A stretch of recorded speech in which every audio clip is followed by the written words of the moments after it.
C'est bon? Oui, bah. Allez, vas-y, parle. Okay.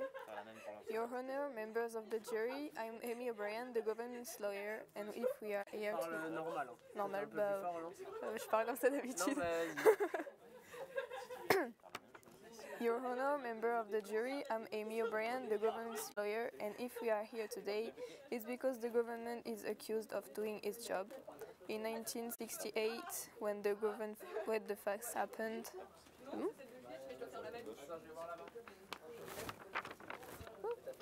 Ça va? Il y a un vendredi d'avoir même les vacances. Ah d'accord. Oh, là en fait on entend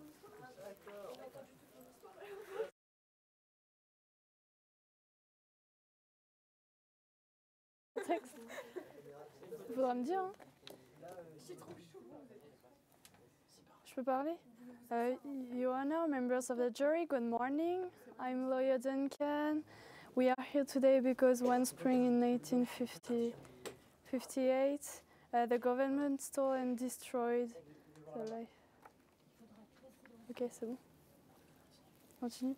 The government stole and destroyed the life of my client Ashley Williams, who has been victim. This is why my client is asking for a financial compensation.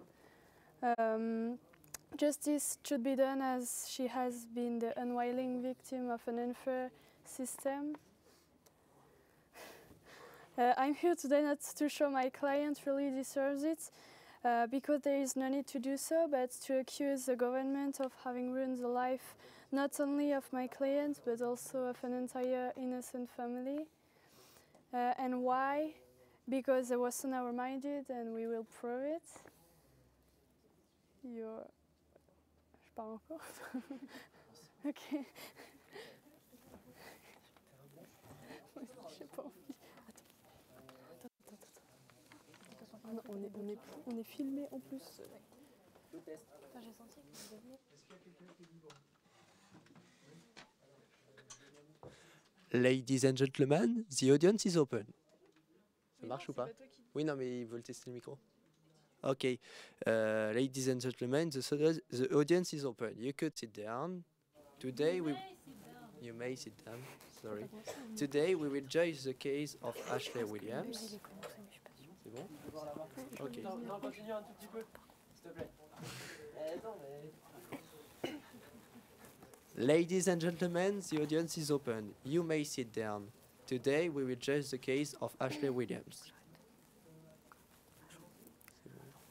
Ok. Oui. Bah c'est que après on remet chaud du coup. Donc vous attendez l'ordre du réalisateur et puis c'est bon. Amusez-vous bien. Ok. C'est drôle. Ah mais nous, faut qu'on reste debout. Faut se mettre debout.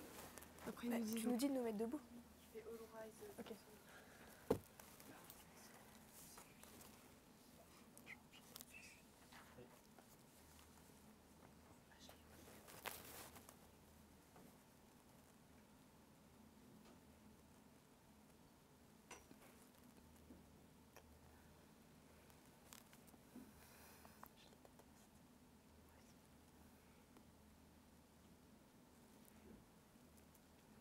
C'est bon? We will now hear the case of Ashley Williams, all raised for the Honorable Judge Théodore Véron.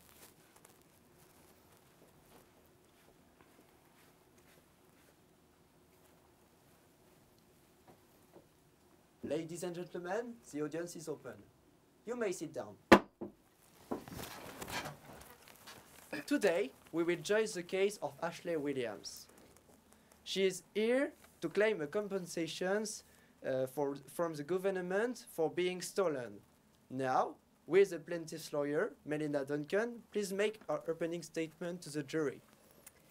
Your Honor, members of the jury, good morning. I'm lawyer Duncan. We are here today because one spring in 1958, the government stole and destroyed the life of my client, Ashley Williams. This is why my client is asking for a financial compensation.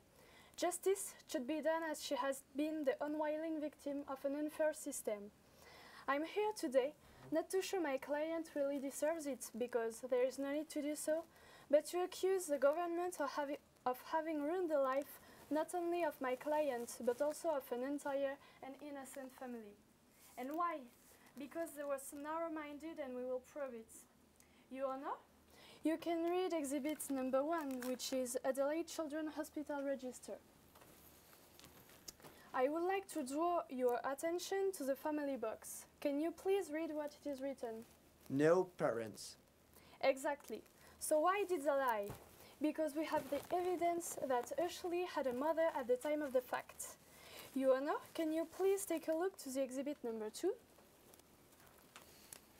It's a letter from Thora Williams, who is Ashley's mother. Thinking her daughter was still in the hospital, Thora tried to keep track of her daughter's progress by corresponding with the local Aboriginal Protection Board. You can read an extract with the date if you want. Okay, September the 27th of 1958. I am writing to ask if you will let me know how baby Ashley is and how long before I can have her home, because I'm extremely worried. The question that everybody wants to ask is why?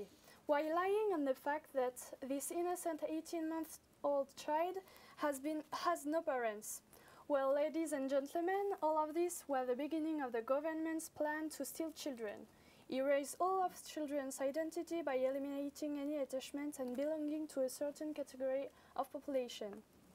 On April the 24th of 1958, only a few days after Ashley's entrance at the hospital, a white foster family named the Davis decided to visit the children at the hospital and to adopt Ashley. Here, the exhibit number 3, the adoption document. We can read the name of the white foster family and the date of the adoption if you want. Okay, Martha Davis, April 24th, 1958. Indeed, the adoption was done very quickly, in just 12 days. We can suppose that the government dropped the procedures for not having too many sticks in the wheels with Ashley's Aboriginal family. Imagine just 1 second Ashley's mother's reaction. What would you do if you didn't have news of your child for several days? Moreover, what would you do if you didn't have car or phone? It must be horrible to feel powerless against that, and you do not even have to be a parent to understand that. Thank you for your listening, Your Honor. Okay, thank you. Now, where's the defendant's lawyer, Amy O'Brien? Please make her opening statement to the jury. Your Honor, members of the jury, I'm Amy O'Brien, the government's lawyer, and if we are here today, it's because the government is accused of doing his job. In 1968, when the fact happened, Ashley's father asked neighbors to take her to the hospital for severe headache, and it was concluded by my witness that the condition of living of Ashley's family was unhealthy. The government had only done its job, that was save Ashley from bad condition of living, plus it gave her a good education that she can't have if she stays in her biological family. Okay, thank you.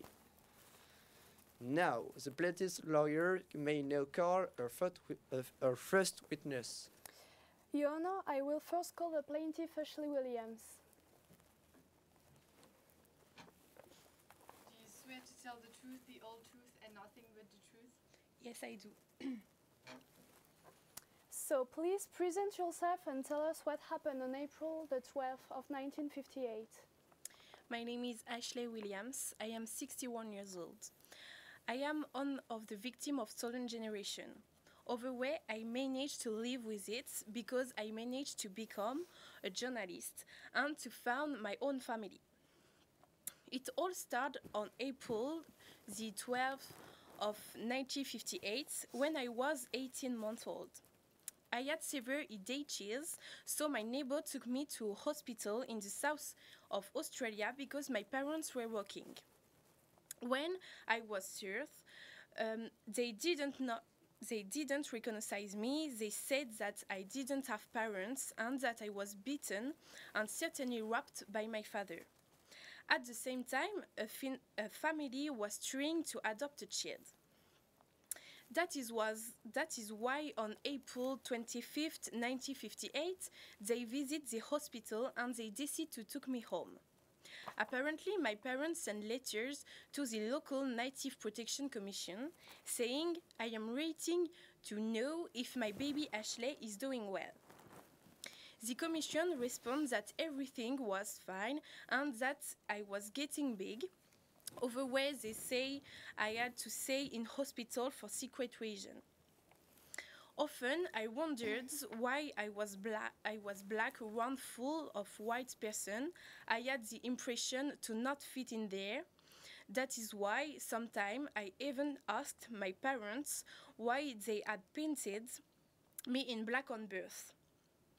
At school, it was the worst. The girls were making fun of my hair or even my black glasses because they say I didn't fit on me because I was dark. I was traumatized. Was 15 when I was 5 weeks, not one more. Today, 20 years after being kidnapped from my family, I finally discovered the truth about my education. But also, I am the one first Aborigine to want to get compensation for being educated from my parents. Okay, so Ashley, do you have siblings? Yes, I have two sisters, one who is 2 years younger than me, and the other who is 5 years older. Okay, do they have a good life? I mean, do they have a good job? Do they found a family? Yes, my two sisters have totally achieved their life. I currently have two nephews. Even so, my older sister sadly passed away 10 years ago in car accident with her whole family. Sorry, they are all dead. My little sister worked in a big law firm, while my grand sister worked as a journalist. And you, Ashley, are you in good health? Do you have a stable life? Sorry, I can tell you that I have fallen into alcohol, unfortunately.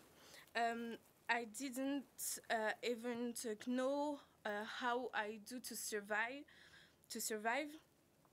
My brain is destroyed because of my past. My health is destroyed because of alcohol, and my beauty too. No man wants me. Nobody wants to found a family with me.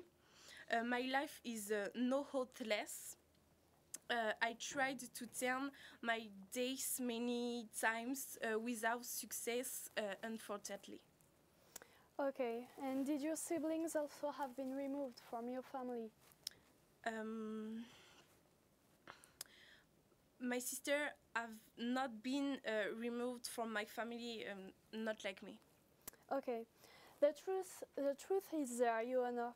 Ashley has so many difficulties in life, whereas her sisters has a perfect life. It obviously comes from the troubles in her childhood, and these troubles are the fault of the government. Thank you, Mrs. Williams. Okay. So, Mrs. O'Brien, do you have some question to ask to Mrs. Williams? Yes. So, what was your relation with your adoptive parents? Did they treat you well? It was good, except when my parents told me that I was adopted at the age of 7. I wanted to leave. I hated them for taking me hostage and to be different from others. But it lasted 2 or 3 weeks because I loved them so much. Okay. And your relation with the other children in school? Horrible. People called me dirty, ugly, short terms. The worst years of my life. They tortured me with rules. They tried to cut off my limbs for me to die. Look at my scar in my arms. So, if I understand well, the problem only comes from the children. No, you don't understand. My life is destroyed because of it, but mostly because I was taken away from my own parents. Okay. Thank you. So, I have a question for you. It is written on the registration in the case symptoms, violence headaches. It's only written violence headaches.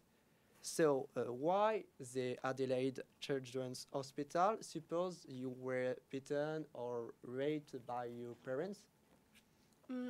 I don't know, but I think the hospital wanted to justify why I have been adopted. Okay, thank you. So, now the defendant's lawyer may now call her first witnesses. I will call first Loan Connor.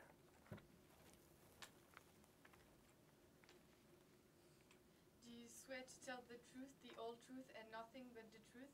Yes, I do.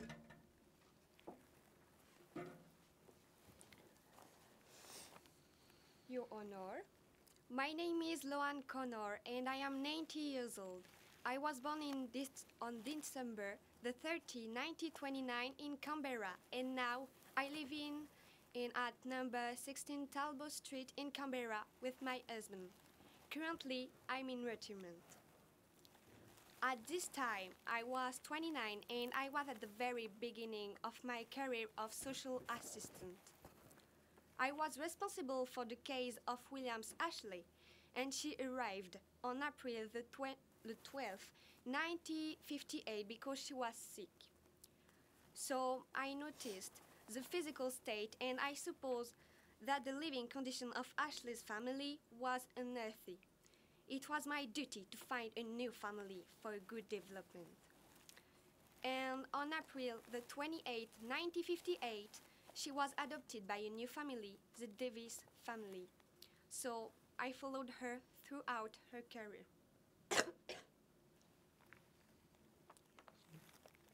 So, did you saw Ashley in person when she was at the hospital? Yes, I do. And what was her physical state? Was she in good health?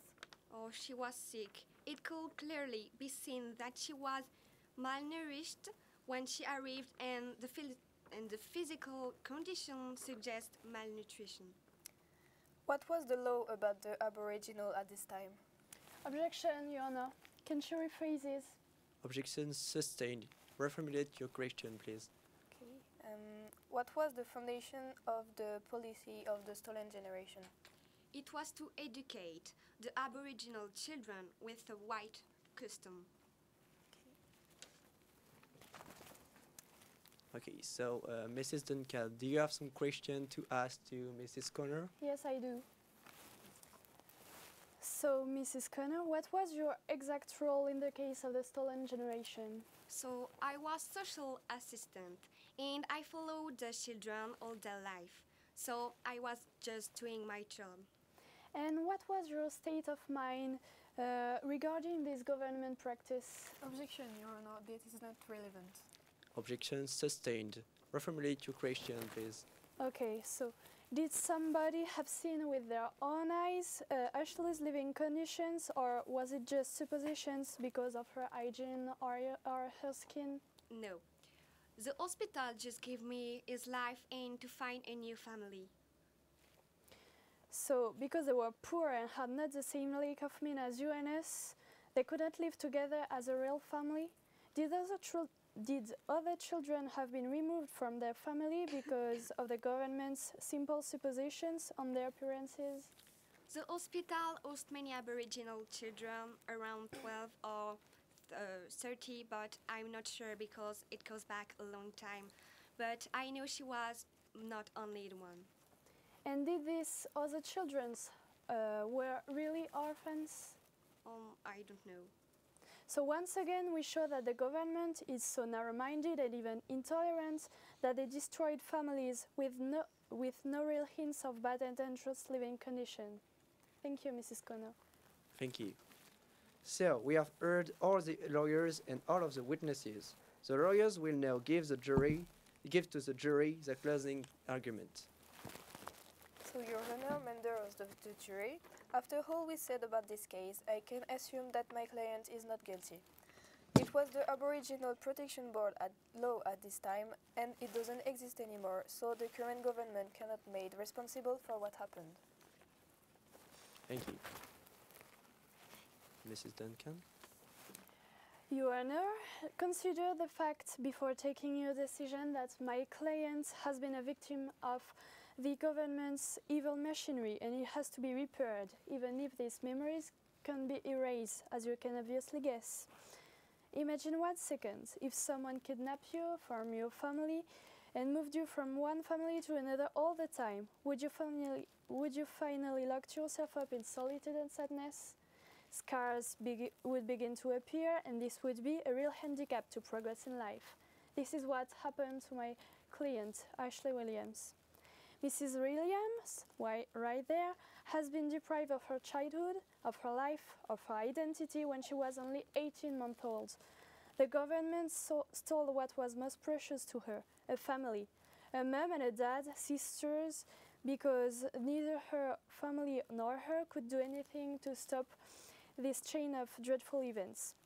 The fact that the Aboriginal population is poor does not allow anyone, not even the government, to destroy their lives and marginalize them. The government must recognize this serious mistake and fix it by paying the fees today to help my clients rebuild the life they destroyed. Your Honor, I hope you will take the good decision to help this victim. Thank you. Thank you.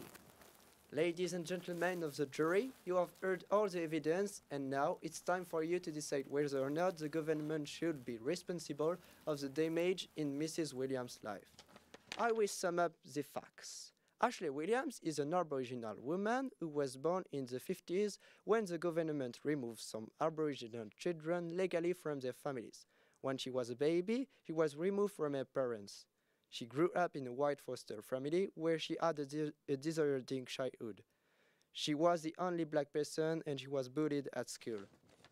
Thereafter, she had some problems in her life: alcoholism, difficulties to have a job. She claimed a financial compensation from the government for being stolen, losing a cultural identity, and collateral damage. The audience is retired.